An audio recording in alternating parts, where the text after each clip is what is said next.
और इस बस हादसे के शिकार हुए सबसे ज्यादा लोग पन्ना की सिमरिया तहसील के रहने वाले थे। ग्राउंड जीरो पर न्यूज 18 की टीम भी पहुंची और पीड़ित परिवारजनों से बात की। प्रशासन से बस यही चाहते हैं कि देखो, अब हमारा तो जो कुछ था वो बिगड़ ही गया है। अपने पीछे वो एक बड़ा पूरा परिवार छोड़ के गए। एक बालक है, बेरोजगार है, वो शिक्षक थे, वही एकमात्र सहारा थे जीविका के। अब जो भी सहारा मिलता हो, जो होता हो।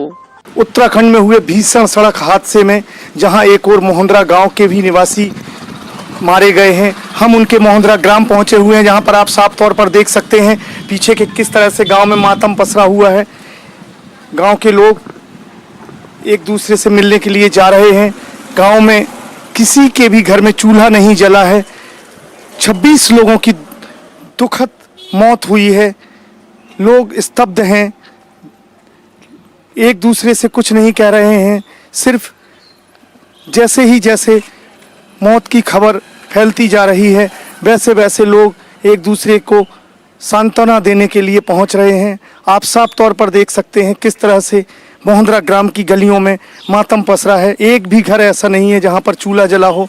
आप साफ तौर पर देखिए, न्यूज़ 18 ग्राउंड जीरो पर पहुंचा है, आपको दिखा रहा है पल पल की खबरें। आप साफ तौर पर देख सकते हैं, सिर्फ दिख रही हैं तो गाड़ियां ही गाड़ियां, क्योंकि प्रशासन भी मुस्तैद है। प्रशासन के मुखिया, कलेक्टर, एसपी लोगों के यहाँ बैठने पहुंच रहे हैं। मृतकों के जो परिजन हैं उनसे मिल रहे हैं। किस तरह से मोहंद्रा की गलियों में केवल गाड़ियां और मातम का माहौल बना हुआ है। पन्ना से संजय तिवारी, न्यूज़ 18 मध्य प्रदेश। उत्तराखंड में हुए भीषण बस हादसे में मारे गए लोगों के गांव सिमरिया पहुंच चुके हैं हम। न्यूज़ 18 ग्राउंड जीरो पर है, जहां पर प्रशासन भी मुस्तैदी से लगा हुआ है। हमारे साथ में पुलिस के आईजी साहब मौजूद हैं। आईजी अनुराग जी से बात करेंगे कि क्या इंतजामात हैं और कैसे जो पार्थिव शरीर हैं उनको लाया जा रहा है यहाँ पर, और क्या व्यवस्थाएं की गई हैं। ये कल की जो घटना घटी है वो काफ़ी दुखद है, और कल से ही हम लोग वहाँ के अथॉरिटीज़ जो हैं उनसे हम संपर्क में थे। वहाँ के डीआईजी रेंज हैं गढ़वाल के करण सिंह, मैं उनसे संपर्क में था। उन्होंने बताया था कि ये घटना घटित हुई है, और वहाँ से जो पार्थिव शरीर है उसको एयरफोर्स के एयरक्राफ्ट से लगभग 2 बजे के आसपास खजुराहो एयरपोर्ट पे लेके आएंगे। वहाँ से अलग अलग गांव के लिए अलग अलग वाहन में शव को ले जाके संबंधित स्थान पे पहुँचाया जाएगा, परिजनों को दिया जाएगा। और इसके लिए चूँकि काफ़ी बड़ी संख्या है और आसपास के गांव है, तो हो सकता है कि क्राउड काफ़ी अधिक रहेगा यहाँ पे, तो हमने अतिरिक्त पुलिस बल की व्यवस्था की है ताकि कोई ट्रैफिक का प्रॉब्लम नहीं हो और क्राउड का प्रॉपर मैनेजमेंट हो जाए।